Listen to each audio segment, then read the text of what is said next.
All right, we believe we have a quorum, so we'll begin this meeting. And thank you. Good morning, members of the MAG Management Committee. This meeting is now called to order. For those around the table, please turn on your microphone when speaking. For those participating via Zoom, please state your name when making a comment or asking a question. The MAG public comment process allows for members of the public to comment on items in today's agenda or on items that fall under MAG's jurisdiction. If you would like to comment on today's meeting, please fill out a request to speak card located in the information table in the hallway and give it to the MAG staff. If you parked in the garage, parking validators are available on the information table in the hallway. It looks just like this. And if you purchased a transit ticket to come to the meeting, please see staff for a ticket. Hearing assisted devices are available from MAG staff, and we will now begin with the meeting with a roll call vote of all members. So pass this over to staff. Thank you, Mr. Chair and members of the Management Committee. I will go down the list of members alphabetically. Please unmute and indicate if you are present. Rob Bohr for Gilbert. Here. Thank you. Jeffrey Barton. Here. Thank you. Jean Blackman. Christopher Brady. Here. Thank you. Marge Zilla for Andrew Ching. Here. Thank you. Dan Cotterman. Here. Thank you. Kathleen Curley. Philip Dorchester. Amber Wakeman for Crystal Dykes. Here. Thank you. Carrie Dyrick. Here. Thank you. Stephen Erno. Here. Thank you. Jeff Graves for Lisa Garcia. Here. Thank you. Mark Sanders for Director Halakowski. Here. Thank you. Rick Horst. Wynette Reed for Julie Cairns. Here. Thank you. Jill Kymack. Bruce Gardner for John Cross. Here. Thank you. Jeff Kulaga. Leo Liu. Reyes Medrano. Present. Thank you. Alexis Tamron Kinsey for Jessica Mefford Miller. Present. Thank you. Jennifer Jack for Brian Myers. Here. Thank you. Grady Miller. Here. Thank you. Gary Neese. Charlene Panilla. Here. Thank you. Kevin Phelps. Here. Thank you. Matt Busby for Bryant Powell. Present. Thank you. Joy Rich. Here. Thank you. Jim Thompson. Chair Jeff Tyne. Here, present. Thank you. Catherine Valenzuela. Present. Thank you. Paige Peterson for Matthew Williams. Here. Thank you. Bob Wingenroth. Tad Willing for Joshua Wright. Here. Thank you. Mr. Chair, we have quorum.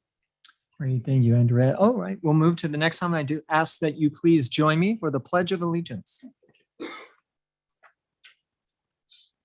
I pledge allegiance to the flag of the United States of America and to the republic for which it stands, one nation, under God, indivisible, with liberty and justice for all.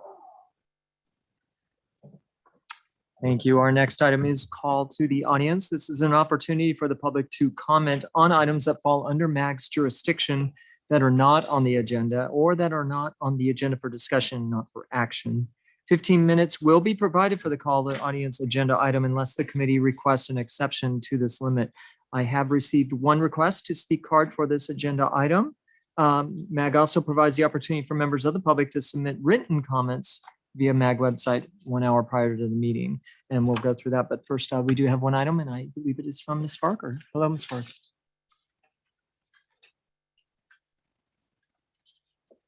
Yeah, good afternoon, and thank you, Chairman Diane Barker here. And I was just thinking, I've been coming to MAG for quite a while. If I told you how many decades, then you might guess my age. And, I believe in multimodal, and it keeps you young. But, I just was talking with Eric Anderson about this publication, and I think Kelly Taft used to put it out. Now everything's pretty much gone virtual, and but I like to come to MAG and get the packet of information, in my hands. I'm still like old school in the fact that, I want something concrete. My dad was a salesperson in the concrete business, but that I can see and go back and look at it. And I got to speak with Dean Giles with conformity. I'm very interested and have been, in making sure that I stay in conformity with air quality. And I like to encourage other people too. So I will be commenting by the public period, which is October 21st. On air quality conformity. The last meeting I was at, we went through a lot of the problems in this area because we're in a serious non-attainment. For particulates, and ozone is up there. It's very edgy. And so my bottom line statement today, and I won't be back on the consent agenda, but I will be commenting, as I said, on conformity through the public process, is that all of our residents that know the valley, they know freeways pretty much. They may not know the ride share for transit. I really do believe we need to put more of that out. We're going to have a lot more people coming here this winter.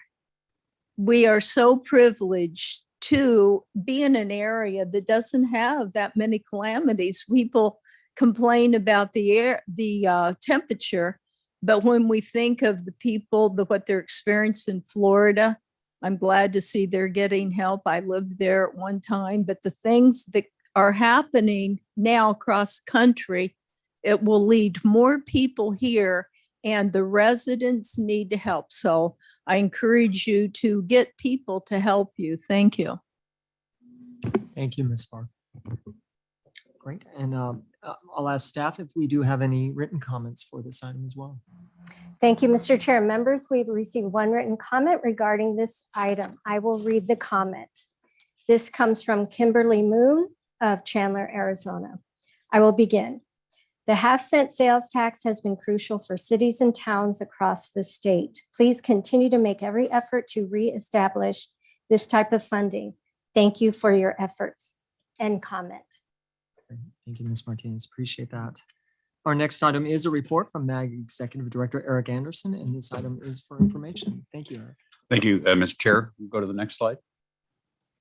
So we had a very successful age-friendly Arizona conference last month. I think we had over 350 almost registered for the event. It was a hybrid event, which was unique, but in this day and age, it was very effective. So had a great speaker, keynote speaker, talked about the importance of community and creating places for people to interact with one another. So it was very, very informative. So thanks to Amy St. Peter, who headed that effort. Our human services team, led by Kelly Williams, did a yeoman's job on that whole event. So great response. This is a statewide event, so it helps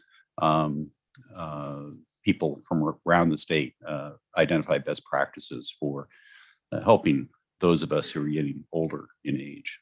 Thank you. I think that's the last slide. Go to the next. Yeah. Thank you. Great, thank you. And contact Eric if you have any other questions regarding the report. And we'll move to item 5, approval of the consent agenda, our next item. So items 5A through 5V are on the consent agenda. Does any member of the committee have questions or request a presentation on any of these items? Mr. Chair, I would like to request that 5D be pulled and a staff presentation made. Thank you. So 5D, are there any other questions or requests at this point? Okay, and then prior, do we have any members of the public who wish to comment on any items on consent? And I have received no other requests to speak cards for that item. Any written comments for the consent agenda? Thank you, Mr. Chair. We've not received any other written comments for this item or any other item on the agenda. Thank you. Okay, and then is there a motion to approve the consent items 5A through 5E with the exception of? So if I can have a So motion. moved. Motion? So moved and seconded by Mr. Cotterman, and sure here, so can I have a voice vote for those in the room? All of those in favor say aye. Aye. Those opposed say nay. And staff, can we take a roll call of the members participating virtually? Thank you, Mr. Chair and members. I will go down the list of members participating virtually. Please unmute and indicate how you vote. Amber Wakeman. Aye. Thank you. Carrie Dyrick. Aye. Thank you. Jeff Graves. Aye. Thank you. Mark Sanders. Aye. Thank you. Bruce Gardner. Aye. Thank you. Reyes Medrano. Aye. Thank you. Alexis Tamron Kinsey. Aye. Thank you. Jennifer Jack. Aye. Thank you. Grady Miller. Aye. Thank you. Charlene Panilla. Aye. Thank you. Kevin Phelps. Aye. Thank you. Matt Busby. Aye. Thank you. Joy Rich. Aye. Thank you. Catherine Valenzuela. Aye. Thank you. Is there anyone that I missed? Mr. Chair, the motion passes. Great, thank you. And Ms. Reed, if that's all right, we'll have your item, if we can do a presentation on that along with the agenda item with regard to the 911 study committee. That's fine. Thank you. Okay, with that, we'll move to item number 6, a resolution of support for October as Domestic Violence Awareness Month. Item 6 is a resolution of support for October as Domestic Violence Awareness Month. And here to present on that is MAG Human Services Director Kelly Williams. And this item is for recommendation of approval. Good afternoon, Chair and members of the MAG Management Committee. Thank you for having me here this afternoon. The purpose of this presentation is to share information about activities related to this year's Domestic Violence Month, which is celebrated nationally in the month of October. We would like to invite your participation in these activities and offer a resolution for your recommendation for approval. Next slide, please. Today, the chair of our Regional Domestic Violence Council, Chair Anita Norton with the City of El Mirage, was present. Unfortunately, she was sick and sends her regards. But in her stead, I would like to share some information with you about activities related to domestic violence awareness in October. Again, October is recognized nationally as Domestic Violence Awareness Month, bringing much needed attention to this important public health issue. And I am here in part representing our Domestic Regional Violence Council. We all, again, play an important part in this work. Next slide, please. Each year, MAG helps to coordinate regional activities related to raising awareness about domestic violence. And this year, we are again asking for your support as we develop our calendar of events. I'd like to thank each and every one of you who have contributed to the calendar of events that is on our website. We have quite a handful of different events that are happening across the region to bring additional attention to domestic violence, including photos that you have sent us of buildings in your community being lit purple. Purple is the color of recognition for domestic violence awareness. And of course, the fountain in Fountain Hills, which is dyed purple this month, which is lovely. We also like to invite you to light your buildings purple. And again, would be happy to share and post any photos share with us. Next slide, please. Our theme for this year is emotional abuse. We'd like to bring additional attention to emotional abuse, in part because there's data from the Centers for Disease Control and Prevention that show emotional abuse is very common and is often underreported. The number of those who face emotional abuse is staggering. And this could include name calling, cold shouldering, gradual isolation, damage to property, and other issues. Again, more than 43 million women nationally report being emotionally abused. Next slide, please. But there is good news. In our communities across the region, there are protective factors that are in play that can help individuals who may be dealing with domestic violence of many forms, including emotional abuse, have help. Those include how to connect people to mental health and behavioral health services that may be in your community, existing medical services, housing, and financial services when available. This is also at play with hunger. Hunger can often be a source of unhappiness and can cause people to act out in domestic violence as well. So supporting your local food bank is also a great protective factor. Next slide, please. Teen dating, I want to also share a couple new activities that the Domestic Regional Violence Council is participating in. They have 2 active work groups that have recently begun. The first is a teen dating violence prevention work group, and that is bringing together local stakeholders and schools to implement curriculum to help teens identify when they may be either the survivor of domestic violence or they may be witnessing it in the home and not be able to recognize what it looks like, to try to prevent these cycles from reoccurring. Further, the Regional Domestic Violence Council has also created a workforce development work group to try to encourage individuals who may be interested in going into this workforce to be able to work across the field in both crisis jobs and also jobs helping individuals who may be fleeing domestic violence. Like many other fields, the crisis workforce can always use new, bright individuals to come in and help. Next slide, please. So this item today is a recommended approval for the resolution honoring October as Domestic Violence Month. The resolution is available in the materials today for your review. I'm available for any questions you may have about the resolution or the presentation, and I thank you for your support. This concludes my presentation today, Chair. Thank you. Thank you, Kelly. Appreciate that. Do members have any questions or comments?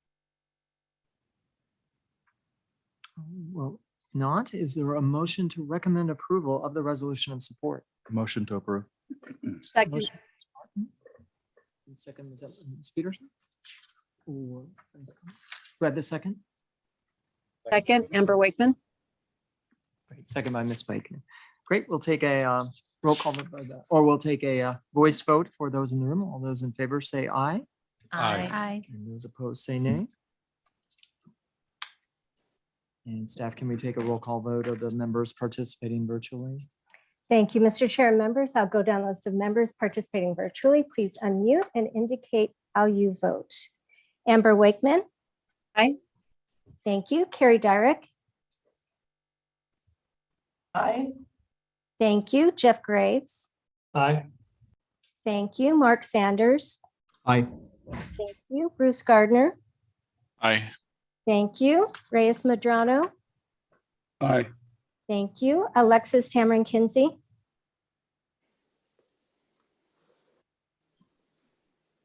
Jennifer Jack. Aye. Thank you. Grady Miller. Aye. Thank you. Charlene Panilla. Aye. Thank you. Kevin Phelps. Aye. Thank you. Matt Busby. Aye. Thank you. Joy Rich. Aye. Thank you. Kathy Valenzuela. Aye. Thank you. And just to double back, Alexis Tamron Kinsey. Is there anyone else that I missed? Thank you, Mr. Chair. The motion passes. Great, thank you. And thank you again, Ms. Williams, for all of your efforts to coordinate on this. Great, we'll move to agenda item 7 is the second project deferral request, Town of Gila Bend Unified School District Walkable Bikeable Perimeter. This will be presented by MAG Transportation Improvement Program Supervisor Patrick Stone and guest speakers Dick Wallace and also Gila Bend Town Manager and Management Committee member Kathy Valenzuela. This item is for information, discussion, and possible action for recommended approval. Thank you. Good afternoon, Mr. Chair, members of the Management Committee. Before I turn the presentation over to the staff from the town of Gila Bend, I want to take a moment to set the regional context for deferral actions. As previously noted, if federal funding in the region is administered on a use or lose basis, federal funds not committed by the end of a fiscal year are lost to the region. Deferral actions have an impact on that because when those projects get deferred, those funds need to be reprogrammed in that year. Also want to note, as part of the deferral process, the member agency needs to identify and explain issues that existed outside the agency's control that have led to this deferral action. The agency needs to reiterate their commitment to the project, identify how they've dealt with those actions that caused the deferral, and then present a schedule that'll show the path forward to success. And with that, I will turn it over to Ms. Kathy Valenzuela, Town Manager for the Town of Gila Bend, and Mr. Dick Wright, Town Engineer for the Town of Gila Bend. Please take it away. Great. Thank you so much, Patrick. Hi to everyone, Chair Tyne and members of the MAG Management Committee. Thank you for your time today. Next slide, please. Our town engineer, Dick Wallace, will also be a part of this presentation, but I just wanted to kind of give the overview to underscore just what this project means to the town and to the Gila Bend Unified School District and its students. This regional context map shows our location. So we're about 32 miles southwest of Buckeye. You can see on the map there that we're just a bit north of Interstate 8, and there's a bullet showing where the school is, and we'll have the next slide showing a better aerial shot of it. Next slide, please. So this is just an aerial view of the school. You can see its location, and again, Pima Street is our main thoroughfare, and the school location is about 1 mile north of Pima, just to give context. Next slide, please. So one of the changes and one of the causes for the deferral is there is a new school that was never envisioned when this was first imagined. So the area highlighted, the building highlighted in blue is the brand new school that was built. Voters passed a bond, and it was completed in 2019. But you can see, so just to the right of that blue school is the old school, which is located on Stout Street there. And so you can see with this new building, it has an impact on drop-off and pickup locations. Next slide, please. The significance of this project is really in this new orientation of the school. There are no sidewalks for the students to actively use. So it really is an unsafe situation for us, something that we are communicating with residents about, and they're eager to see this and hopeful to see this project come to completion. But while the bond was a great thing to happen, it did have an impact on this because of the school orientation, as well as the pandemic and its resulting lack of actual physical attendance. Next slide, please. Next, I'll pass it over to Dick Wallace, our town engineer, to share a little bit about the project itself. Thank you, Kathy. So there's currently a planning level study underway by MAG and Jacobs Engineering that's intended to identify the needs for pedestrian and bicycle access to and from the school. And from that study, that will allow us to better define the final design scope for this project. That study was also impacted the study schedule by some of the same issues that Kathy referred to on this project. But it is currently scheduled to be complete in December of this year. However, we're anticipating, as a result of that study, the kind of improvements shown here. Sidewalks of various widths, some bike lanes in some locations, and perhaps some new landscaping, with the town's focus on low water and low maintenance facilities. And those are the general parameters of the scope we anticipate for this design project. Kathy. Thank you, Dick. Next slide, please.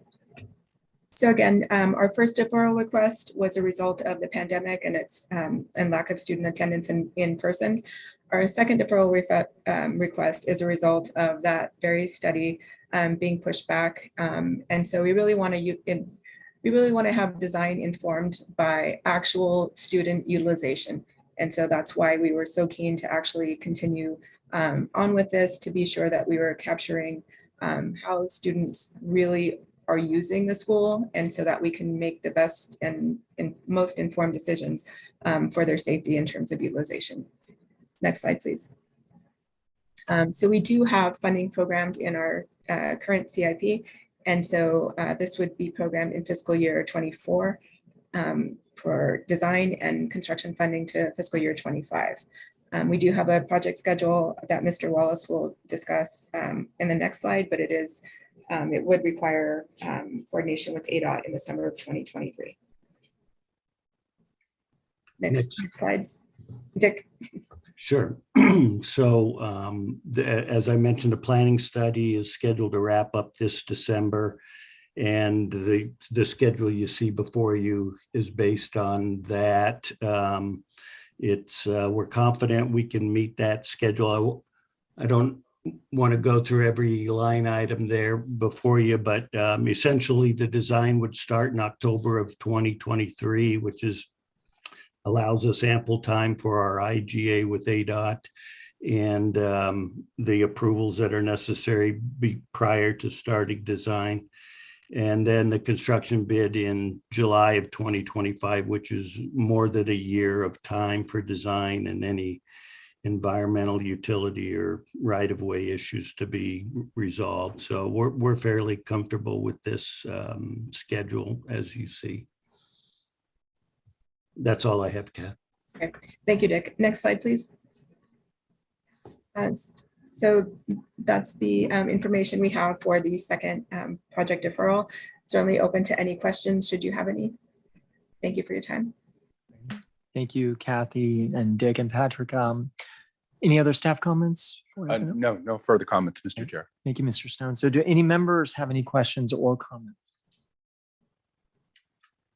Okay, with that, is there a motion to recommend approval of the second project deferral request? So moved. Second. So motion by Mr. Cotterman, second by Ms. Reed. Okay, can I have a voice vote for those in the room? Those in favor say aye. Aye. And those opposed say nay. And staff, can you take a roll call vote of the members participating virtually? Thank you, Mr. Chair and members. I'll go down the list of members participating virtually. Please unmute and indicate how you vote. Amber Wakeman. Aye. Thank you. Carrie Dyrick. Aye. Thank you. Jeff Graves. Aye. Thank you. Mark Sanders. Aye. Thank you. Bruce Gardner. Aye. Thank you. Reyes Medrano. Aye. Thank you. Alexis Tamron Kinsey. Aye. Thank you. Jennifer Jack. Aye. Thank you. Grady Miller. Aye. Thank you. Charlene Panilla. Aye. Thank you. Kevin Phelps. Aye. Thank you. Matt Busby. Aye. Thank you. Joy Rich. Aye. Thank you. Jim Thompson. Aye. Thank you. Kathy Valenzuela. Aye. Thank you. Is there anyone that I missed? Mr. Chair, the motion passes. Great, thank you very much. And at this point, if you can, I'd like to take on agenda item 5D from the consent agenda, which is the MAG fiscal year 2024 Public Safety Answering Point, or Psap, annual element and funding request for FY 24 through 29 equipment program. And this will be presented by MAG Executive Director Eric Anderson and technical support from Maricopa County Region or Maricopa Region 911 Administrator Liz Graber. This item is for recommendation of approval. This will be one presentation along with the next item as well. So pass it to Mr. Anderson. Thank you, Mr. Chairman. I'm pinch hitting for Nathan Pryor, who's not out on medical leave today. So please be easy on me. Thank you. This item 5D relates to the required budget that MAG has to submit to the Arizona Department of Administration. The due date for that is somewhere between December 1st and January 15th, or there's a 6-week window or so. We need to have a budget approved through our process, either this month through this meeting cycle or next month, even if it's a placeholder budget, so we don't lose our place in line in terms of funding. So I also want to say that this item, when we vote both on the budget as well as the work group, the Pinal County members who don't participate in our 911 assessment won't be asked to vote on this item, and neither will the Arizona Department of Transportation or Valley Metro, because this is a strictly a 911 item. So just wanted to make that statement. So this item deals with the proposed budget for the Maricopa Region 911 system for fiscal years 2024 through 2029, and includes a proposed budget for 23 also, or 24, excuse me. As I said, the budget needs to be submitted to the Arizona Department of Administration. As the budget was being prepared this year, the state 911 office approached a number of member agencies proposing that they move to a managed service model under the umbrella of the state. The discussion surrounding this proposal surfaced a number of issues, running the gambit from technology, governance, communications, transparency, among others. The Maricopa Region 911 system is by far the largest, most complex in the state, with the coordination and relationships among the Psaps critically important for the continued effectiveness of the system to provide quick help in times of emergency. It's also important that the system have the state at the practice technologies and is managed and operated as efficiently as possible. To ensure this, staff is also requesting as part of agenda item 8 that the 911 study committee chaired by Mr. Brady and Mr. Phelps be reconvened. This committee was originally set up in 2016 to look once again at the Maricopa Region 911 system and actually develop a multi-year strategic plan for the Maricopa Region 911 system. So we're now in year 6 of that 7-year plan, I believe. So it's really appropriate that that plan be looked at again and updated. We'd also like to request the management committee recommend approval of the MAG fiscal year 2024 Psap annual element funding request and the fiscal year 2024 to fiscal year 2029 equipment program. Keep in mind that the budget requests that you're looking at today and would be submitted can be amended based on the output of the work group. So, Mr. Chair, I have Elizabeth Graber here, who is our technical resource on this issue too. Be happy to answer any questions. Thank you. Great. Thank you, Mr. Anderson. So at this point, do members have any questions or comments? Obviously, first, we do have 2 different action items here, but since they are kind of overlapping, probably a good time to have conversation on both topics, and then we'll actually act on each item separately. Any questions or comments? Mr. Chair, I do. Yes, ma'am. Thank you, Mr. Anderson. I understand that the Psap managers failed to pass the budget. So have any steps been taken to address their concerns and answer their questions? You've already answered one of my questions by why now, but. Mr. Chairman, members of the management committee, yes, we have. So the 911 oversight committee took action to actually move this budget forward. But at the same time, there was a combined meeting of the Psap operators and the oversight team. And we compiled a list of, I think, over 200 issues, questions, or concerns concerning the Maricopa Region 911 system. And that ranged from issues about what's MAG's role in this. And that's a very good question. We provide that oversight. Transparency, some questions on technology. So just a number of issues that we're in the process of, we categorize that in 5 or 6 major categories now, and we're working through that. And I think that'll be given to the work group also as some of the input into their discussions also. So I think it's really important that we need to do this on a more regular basis too, really make sure that we understand if there's concerns or issues out there, that we have a process in place that those can be vetted, both at a technical level as well as a policy level. And I think this process, the issues that we found this time, through this budget process, been very enlightening too. And I think it really points to the need that we we need to do more in terms of making sure we understand what the issues and concerns are. So we want to make sure we have an effective system and that we have the best technologies in place also. Thank you. Any other questions? Yes, Mr. Cottom. Thank you, Mr. Anderson. I wanted to comment on item number 8 on the study committee. So I think this is a great step and worthwhile time.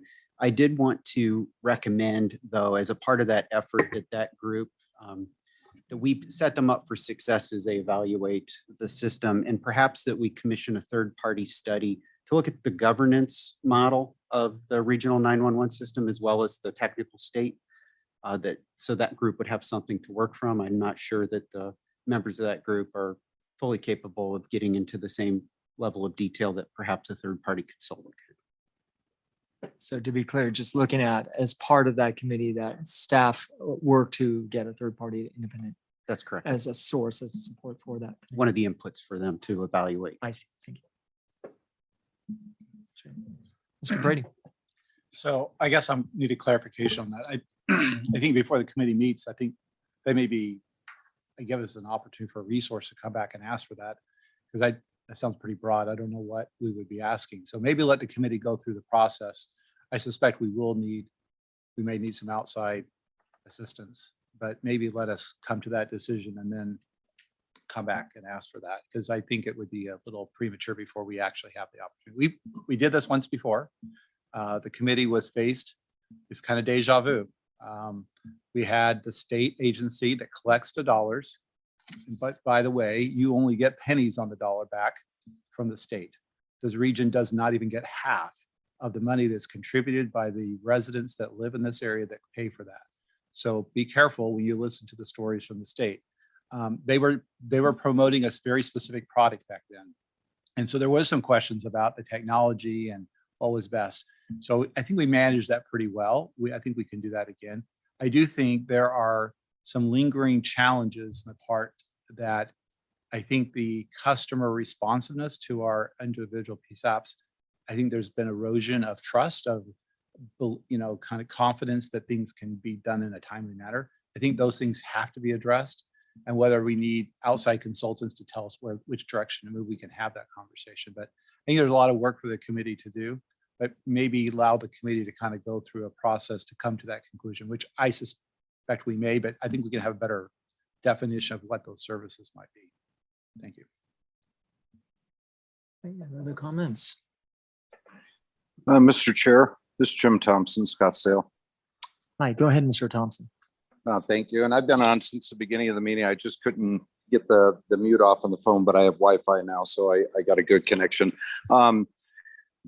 Couple items. With the first one on the budget, we may take a contrary to position than what the recommendation is, but just to be aware of that. And then secondly, it may be an opportunity to look at the composition of the committee as well. And so when we get ready to make motions, I'll be putting a motion on the floor to add 2 individuals to that committee, the city manager, diverse geographic locations. So just when that motion comes prepared, just know I'll be asking for an amendment to the motion and on the second item. So appreciate it. Thank you.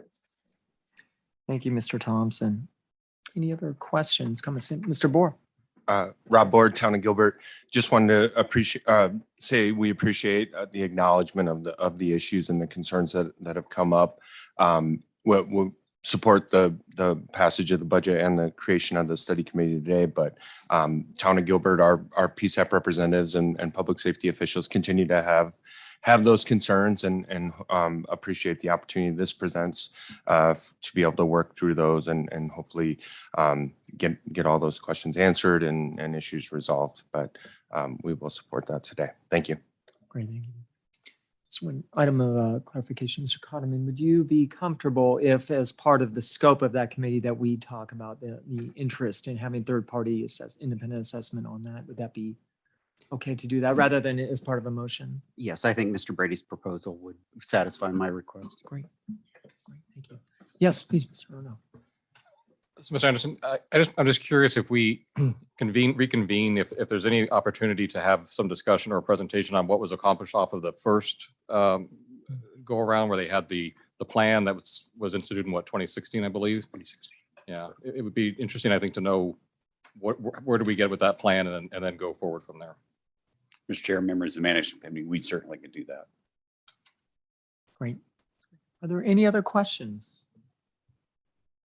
Okay, well, we'll take these one at a time. I'm going to first go to 5D that was on consent agenda. So I'm looking for a motion to recommend the approval of the MAG 2024 Psap annual element funding request and the 24 to 29 equipment program. So do I have a motion?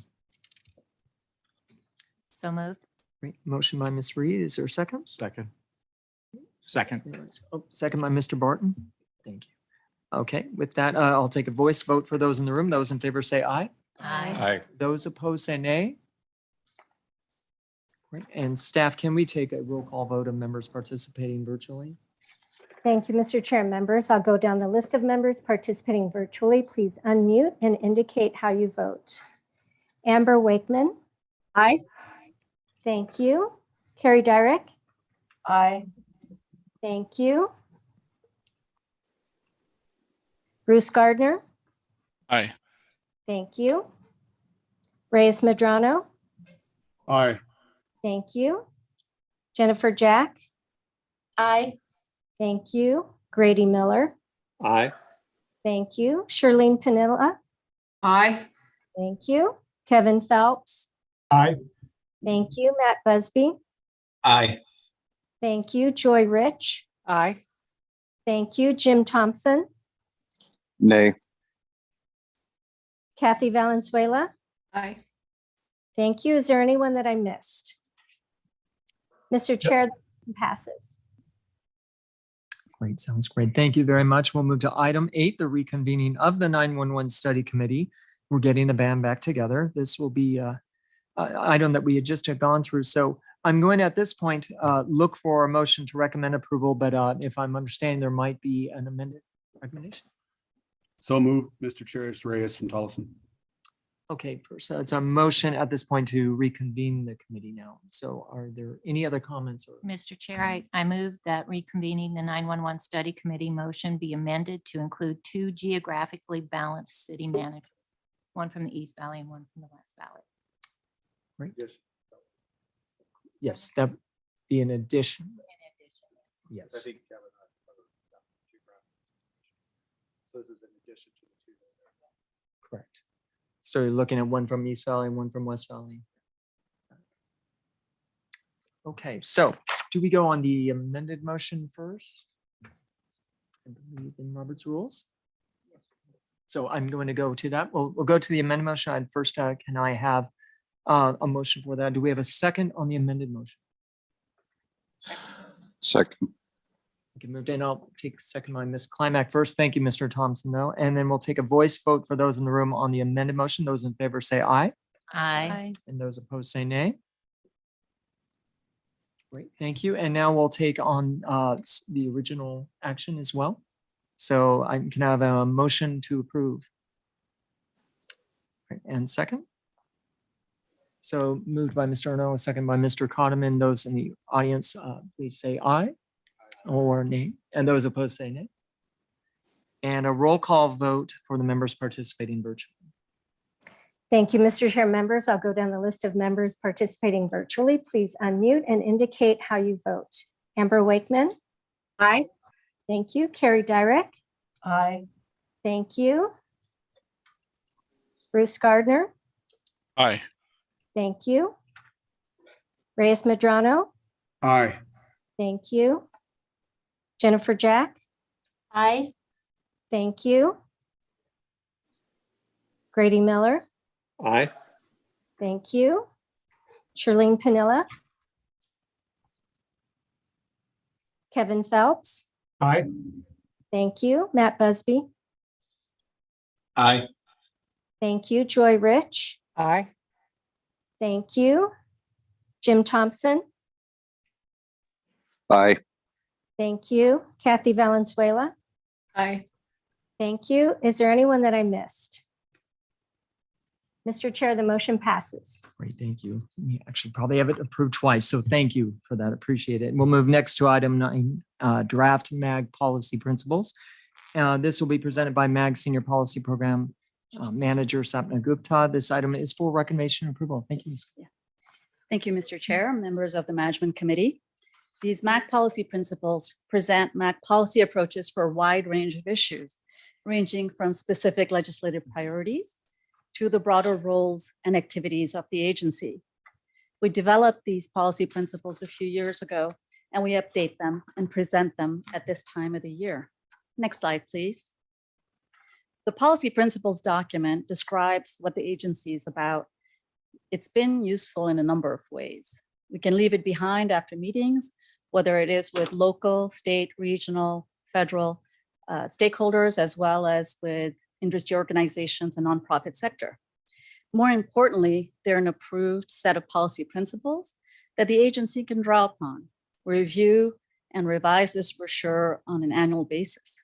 If there's a development during this time of the year, we have these policy principles that we can refer to. The updated draft policy principles are in your agenda packet. So as you can see on this page, we have the investment plan and a graphic that shows the connection between infrastructure and employment in the region. Next slide, please. This slide shows where the updates have been made. I know it's very small and I will go over them in detail. The major underlying policies themselves haven't changed at all. The updates and the edits in this document, what they do is they clarify and they describe these policies and principles better. Next slide, please. This is to show you which sections have had updates to the document.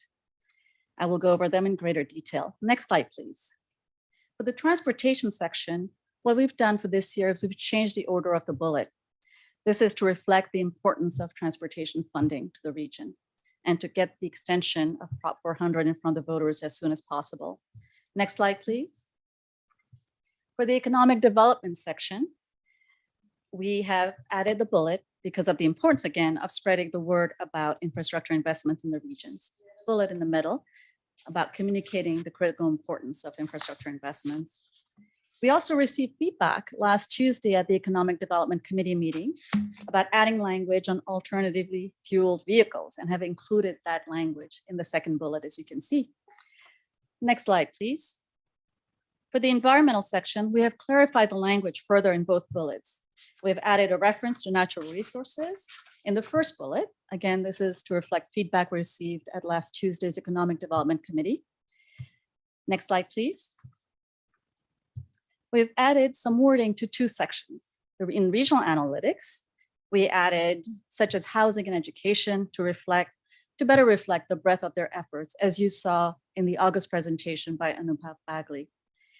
And as you can see in this slide, we updated the language to include efforts related to housing in the Human Services Division. And this language actually is already happening under the activities that were approved for the regional plan, regional homelessness plan. Next slide, please.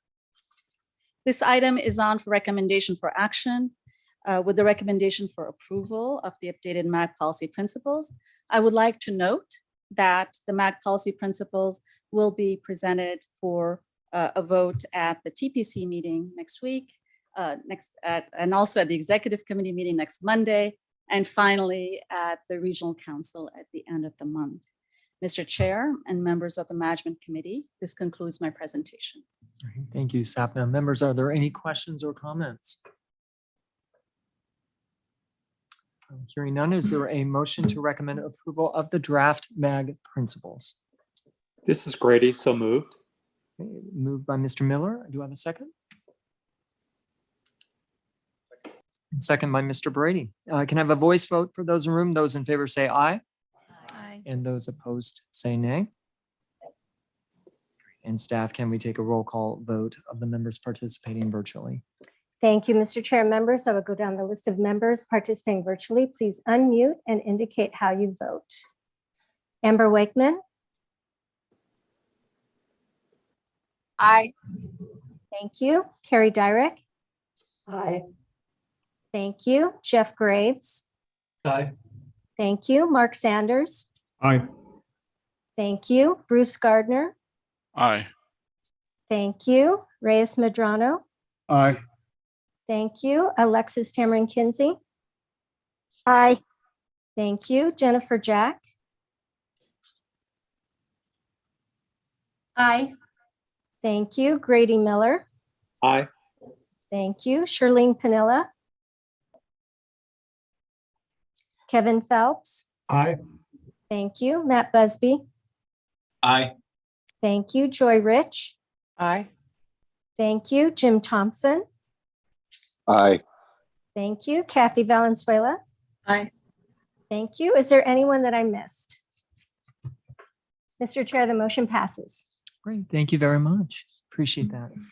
And we'll move to agenda item number 10, the economic analysis of the Proposition 400 Extension Investment Plan. This will be presented by MAG Transportation Funding Policy Program Manager John Bolin and MAG Transportation Planner Arminta Saeed.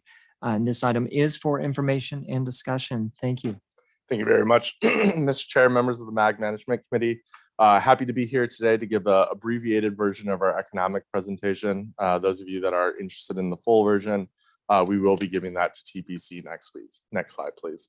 So I'll just start off quickly by giving a quick overview before turning it over to Arminta, who will be going through the thick of the analysis, and really what it means for the economy, and then concluding with some of the key takeaways, some of the points that you all can use in your conversations moving forward. Next slide, please. Next slide. So the transportation network that we have today really is only possible because of the investment that our region has made. Before Proposition 300, we had I-17, we had sections of I-10, and we had sections of US 60.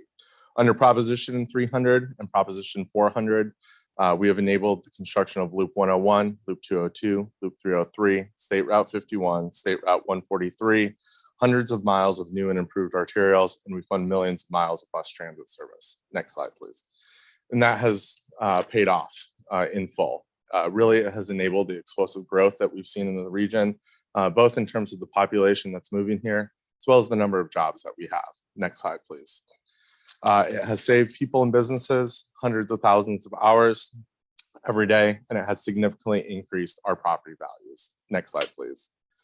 In fact, when our economic development agencies go out and sell our region, it is our transportation network that they put front and center. Next slide, please. And that's because of our competitive advantage that we see here. So the map on the screen is a map reflecting data from Texas A&M Transportation Institute's 2021 mobility report. What it shows and what previous reports show is that our region consistently has the lowest travel times in the country. It has the most reliable travel times in the country.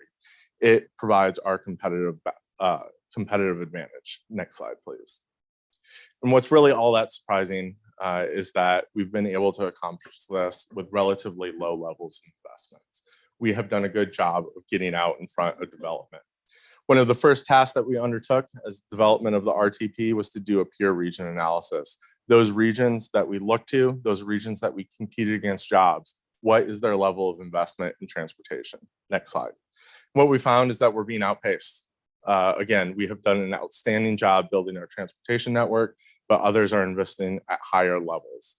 Note that this data is approximately 3 years old. The Austin region, which is on the far end of the slide, has since passed a dedicated property tax to fund an expansion of their light rail system. They now exceed our levels of investment. Next slide, please. However, with our extension investment plan, we will remain competitive. We need to continue to make those investments to demonstrate and to reduce travel times. Next slide, please. But we wanted to further quantify and further understand the link between transportation investments and our economy. So following the veto, as requested by the MAG Regional Council Executive Committee, we immediately initiated an economic analysis in early August. We have fast-tracked this. A number of people have worked nights and weekends to get this done. This is a project that normally takes 9 months that we were able to finish in 2 months. So here today is Arminta Saeed to roll out the results of that analysis. Next slide. Thank you, John. Next slide, please. So for this analysis, we partnered with a firm called EBP US Inc. They are nationally recognized for conducting this type of work in the field. The way we conducted this analysis is that we calculated the differences in travel behaviors between 2 different scenarios, one that included the investments that are funded through the extension and one that did not include those investments. And from there, we were able to quantify the overall impact to the region. Next slide, please. Here's a quick summary of what was actually included in this analysis from both an input and output standpoint.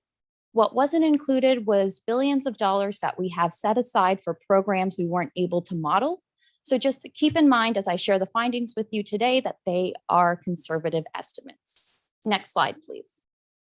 So here's a summary of the highlights from comparing those two scenarios. So first of all, from a travel perspective, we saw a decrease in congestion across all travel modes and trip purposes.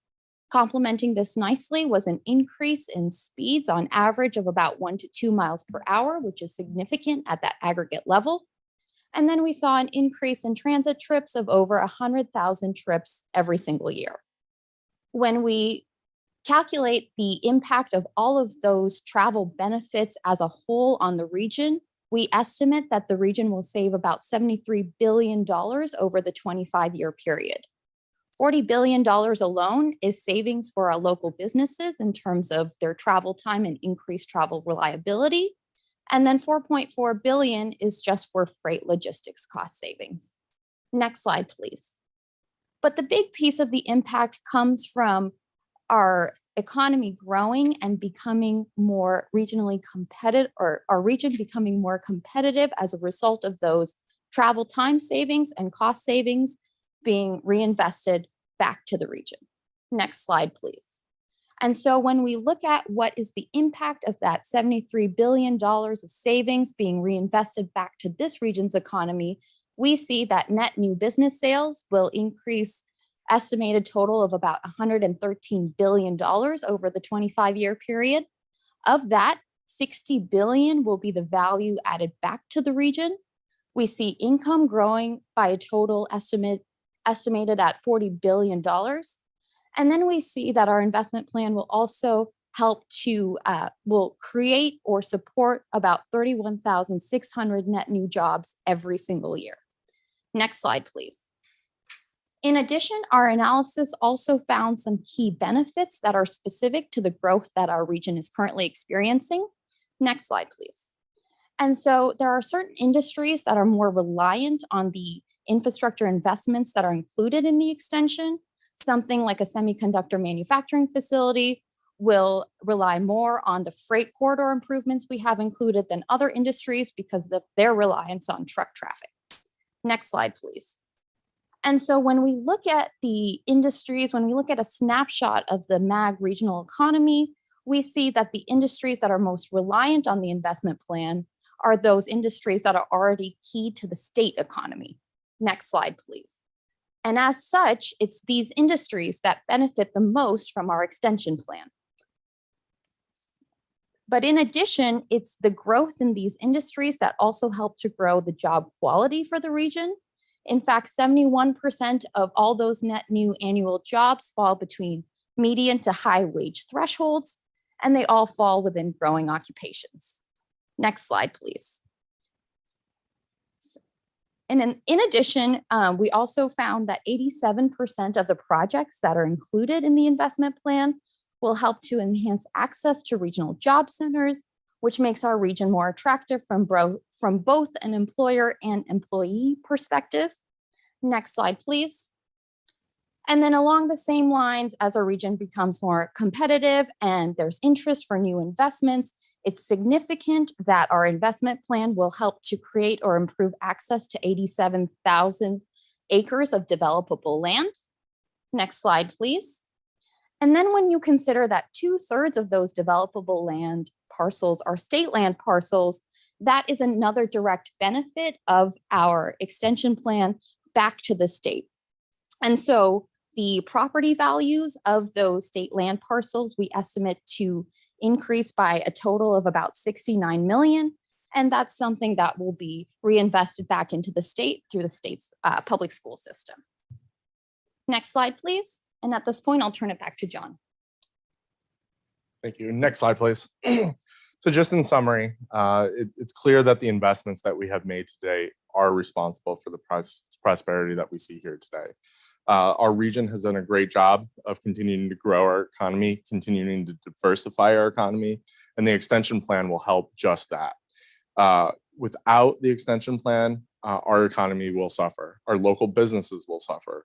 We will lose money. We will lose jobs to our competitive regions, and we will lose high quality jobs. These are all the goals that elected officials want to accomplish, and our investment plan delivers. Moreover, we didn't talk about it today, but timing is critical. We need the investment plan and we need it today.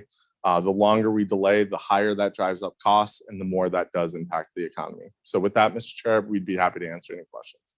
Great, John and Aminta, thank you. Very good information, very helpful and quick turnaround on that as well. Do members have any questions or comments? Outstanding. Oh, please, Mr. Brady.